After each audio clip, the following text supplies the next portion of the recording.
number 2. Here's another vocabulary word that you definitely need to know about geometry. And by the way, you do not need to have every vocabulary word in your geometry textbook memorized for the SAT, but there are certain ones that are very important, like isosceles. You definitely have to know that one. I provided at the end of this course a glossary. And the way I made this glossary was I opened up several sample SATs, and every single math vocabulary word that was embedded in one of those questions, I put into the glossary. So what's nice about the glossary is you know that it's not going to cover a lot of terms that you don't need to know. So it's really just what you need. It covers everything you need because I went through several SATs and I did not leave out any important words that were used in them.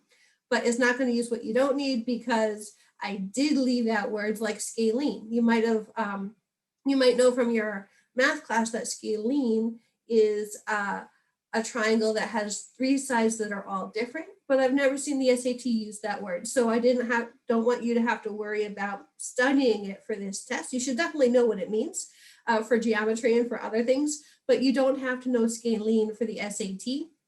So please do go to the end of this course, check out that appendix, the glossary, and that will give you a list of every word that I've seen used on the SAT to make sure that you're familiar with them. All right, now that we've gone over that, the isosceles triangle has base MO. If the base is the side that is different, the 2 sides that are not the base are the 2 sides that are going to be congruent in an isosceles triangle. I also know because of the isosceles triangle theorem, and you don't even have to know it's called that, but you do need to know that the base angles will be congruent. So just from that word isosceles, I was able to show a pair of congruent sides and a pair of congruent angles.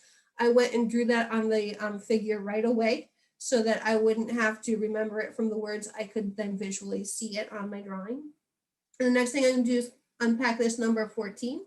I see this angle MNO. So start at M, go up to N, and go down to O. I just outlined my 14-degree angle.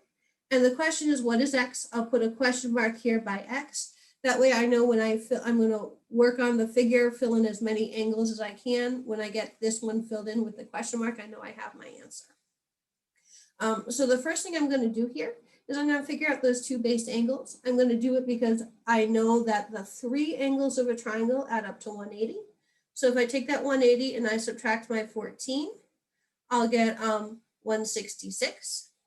And now these 2 base angles would add up to 166. So I'm going to divide that by 2. That should be a 166.